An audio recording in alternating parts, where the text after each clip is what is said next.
Hello everyone, মই preparation কৰি আছো APSC JDU 2025 ৰ কাৰণে আৰু APSC CGE প্ৰিলিমছ 2025 ৰ কাৰণে। সো মোৰ দুইটা ভাগে প্ৰিপাৰেশ্যনটো চলি আছে। মেইনলি এতিয়া মোৰ ফোকাস হৈছে JDU। সো এইখিনি আসলে মোৰ বেসিক ইনফৰমেশন। তাৰ বাহিৰেও মোৰ প্ৰিপাৰেশ্যন কৰি থকা 1 year হ'ল APSC কাৰণে। বাট মই এইবাৰ APSC নিদিলো কাৰণ মোৰ ভাগৰ এজ ক্ৰাইটেৰিয়াটো মেটচ নকৰিলে। যোনটো মই আগতে ভাবিব লাগিছিলে বাট সেইটো মই ভুল কৰিলো আৰু এতিয়া মই এবছৰ ড্ৰপ দি পিনি নেক্সট ইয়াৰ এটেম্প দিম।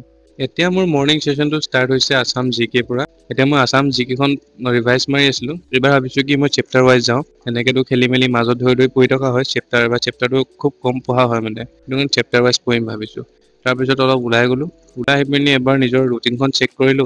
চেক কৰাৰ পিছত ভাবিলো যে এতিয়া মোৰ নোটছ পঢ়াৰ টাইম মানে কোচিং মেটেৰিয়েলৰ পৰা দিয়া যিখিনি PDF সেইবোৰ। পিছত মই ইকনমিৰ যিখিনি নোটছ আছিলে সেইখিনিকে অলপ ৰিভাইজ মাৰি পিনি JDUৰ কাৰণে যিটো ইম্পৰ্টেণ্ট এটা টপিক আছে planning commission of India. So planning commission of 5 year planes কেইটা মই পঢ়ি চাইছিলোঁ। সেইকেইটা মই অনলাইন পাইছিলোঁ PDF ভালকৈ লিখা আছে তাত ধুনীয়াকৈ।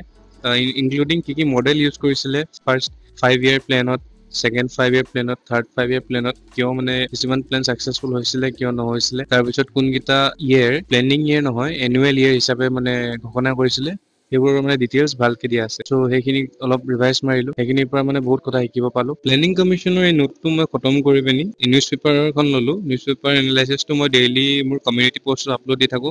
মোৰ হেণ্ড ৰিটেন নোটছ থাকে একদম যিখিনি মই লিখো সেইখিনিকে দি থাকো। নিজৰো এটা ডিচিপ্লিন মেইনটেইন হৈ থাকে আৰু এটা কমিউনিটি বিল্ড কৰা হয় নিজৰ চেনেলটো থ্ৰু। সো ময়ো বিচাৰিছো যে যিমানবিলাক ষ্টুডেণ্ট আছে এক্সপিৰিয়েঞ্চ আছে কেতিয়াবা কি হয় আইচলেটেড হৈ যায় ন অকলে হৈ যায় মনটো। সো মানে কি হয় এনেকুৱা কমিউনিটি এটা থাকিলে ষ্ট্ৰং হৈ থাকিব মাইণ্ড। সো মোৰ ভিডিঅ' বনোৱা এজেণ্ডা দুটাই। ফাৰ্ষ্টটো হৈছে যে মোৰ নিজৰ এটা কমিউনিকেশ্যন স্কিল আছে যোনটো মোক পিছত লাগিব। সেইটো কাৰণে মই এতিয়াই ভালকে আনি লওঁ সেই বস্তুটো। আগতে মই ইমান কথা চথা কোৱা ল'ৰা নহয়। সেইটো কাৰণে মই ভিডিঅ' থ্ৰুৱেদি মানে এই অপৰচুনিটিটো ইউজ কৰিছোঁ। আৰু ছেকেণ্ডটো হৈছে যে যোনটো মই আগতে ক'লো কমিউনিটি বিল্ড কৰা। যেনেকে এতিয়া মই ভেলু এডেড মেটেৰিয়েলছৰ ওপৰত এটা ভিডিঅ' বনালো। তাতে মই যিমানখিনি এক্সট্ৰা চ'ৰ্চ জানো সেইখিনি শ্বেয়াৰ কৰিলোঁ। সেনেকুৱাই মানে আপোনালোকেও যদি কিবা এক্সট্ৰা চ'ৰ্চ জানে মেইনছৰ কাৰণে তেতিয়া মোক কমেণ্টছত জনাব পাৰে বা ইমেইলৰ থ্ৰুৱেদি জনাব পাৰে। কিবা স্পেচিয়েল হ'লেতো মই ভিডিঅ' বনাই পিনি শ্বেয়াৰ কৰি দিম। সো সেনেকুৱা টাইপৰ ভিডিঅ' মানে কণ্টেণ্ট বনাম বুলি ভাবিছোঁ। বাকী ব্লগ বনোৱা চেনেলটো বহুত আছে বাট মই ব্লগৰ লগতে মানে এনেকুৱা ইউজফুল বস্তুও দিবলৈ চেষ্টা কৰিম মানে। এতিয়া আপুনি যদি ভিডিঅ'টো চাই আছে আপুনি ক'ত থাকি প্ৰিপাৰেশ্যন কৰি আছে? মানে আপুনি ঘৰৰ পৰা ভিডিঅ'টো চাই আছে নে ক'ৰবাত থাকি মেলি ৰুম লৈ পিনি চাই আছে গুৱাহাটী, ডিব্ৰুগড় নে দিল্লী? কমেণ্ট কৰি জনাবচোন। এনেই ভাল লাগে মানে। কি হয় মোৰ এতিয়া ঘৰত থাকি পিনি পঢ়া এক্সপিৰিয়েঞ্চ মানে আদাত হৈ গৈছে। সো যেনেকে চবেই কয় ঘৰত অলপ পঢ়া শুনাটো ছেকেণ্ডেৰী হৈ যায় বাকীবোৰ কাম প্ৰাইমেৰী হৈ যায়। কিন্তু যিহেতু মই ডিগ্ৰীটো ঘৰত থাকি পিনিয়ে কৰা সেইটো কাৰণে মানে পঢ়াটো মই মিলাব পাৰি যাম। বাট ইজিটো নহয় বাৰু কেলেকি কেতিয়াবা কি হয় পিজিত নাথাকিলে নিজে ৰুমত থাকি বহিলে নিজে বনাবলগীয়া হয়। সেই বস্তুটো নিজে খানা বনাই নিজে কাপোৰ কানি ধুই পিনি পঢ়া শুনাটো মানে কেনেকে মিলাই আছে সেই বস্তুটো মোৰ জানিব মন আছে। বা নিজৰ খোৱা বাচন বৰ্তনখিনি ধুওঁ বা খানা বনোৱা সেইখিনি কাম বাৰু মই নকৰোঁ। সেইখিনি কৰিবলগীয়া নহয়। সো মানে সেই বস্তুটো সেই এক্সপিৰিয়েঞ্চটো মোকো লাগিছিলে যোনটো মই মিছ কৰিছোঁ মানে। কাৰণ সেই বস্তুখিনি থাকিলে কি হয় এটা মানুহক চেল্ফ ৰিলায়েঞ্চ চেল্ফ ডিপেণ্ডেঞ্চ বনায়। আৰু যোনে যোনে বাহিৰত থাকি পিনি প্ৰিপাৰেশ্যনটো কৰিছে তেওঁলোকে মানে বহুত বেছি এক্সপিৰিয়েঞ্চ লৈ লৈছে। ইনক্লুডিং তেওঁলোকৰ পাৰ্চনেলিটিও বহুত বেছি ডেভেলপ হৈছে। বাট মই ঘৰত থকা সো এইবোৰ এক্সপিৰিয়েঞ্চ পাবলৈ মোৰ আৰু আছে চাগে 2-3 বছৰ।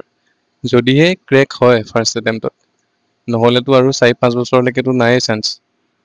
ঘৰতে থাকিব লাগিব এনেকে পঢ়ি মেলি। এতিয়া বাৰু দুইটা চিটুৱেশ্যনৰে চবৰে এটা এডভান্টেজ থাকে ডিছএডভান্টেজ থাকে। সো মোৰো কিছুমান এডভান্টেজ আছে। কিছুমান এতিয়া যিহেতু ক'লো ডিছএডভান্টেজকেইটা সেইকেইটাও কৈ দিলোঁ। এনেকৈ আপোনালোকৰো এডভান্টেজ আছে। ডিছএডভান্টেজ এইটো হৈছে যদি এক্সামটো ক্ৰেক নহয় ঘৰলৈ আহিবলৈ মন নাযাব। সো এইটো এটা ডাঙৰ ডিছএডভান্টেজ। সেইটো কাৰণে মানে ক্ৰেক কৰি পিনি আহিব এক্সামটো।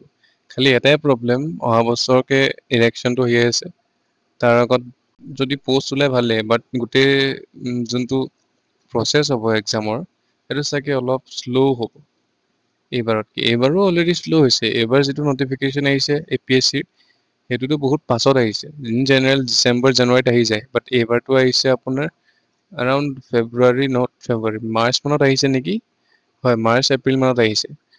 সো সেইটোৱে আৰু মানে ক'ব নোৱাৰি মানে APSC ন UPSC হ'লে অলপ এটা প্ৰবেবিলিটি থাকে যে হয় এইটো টাইমতে এক্সামটো হ'ব। বাট APSC ক'ব নোৱাৰি। APSC নিজৰ মৰ্জিয়ে থাকিব ই গুণ্ডা। আৰু আজি ভিডিঅ'টো ইমানখিনিলৈকে আছিলে। সো নেক্সট ভিডিঅ'ত আকৌ লগ পাম। বাকী মোৰ শ্বৰ্টছৰ ভিডিঅ'বোৰ চাবলৈ নাপাহৰিব। আৰু চেনেলটো ছাবস্ক্ৰাইব কৰিবলৈ নাপাহৰিব। বাকী যদি আপোনাৰ কেতিয়াবা আছাম ট্ৰিবিউনৰ নোটছ লিখিবলৈ থাকি যায় তেন্তে মোৰ ভাগৰ কমিউনিটি পষ্টত গৈ পিনি নোটছখিনি লৈ ল'ব পাৰে। ইমানেই আছিলে আজিলৈ, থেংক ইউ, বাই বাই।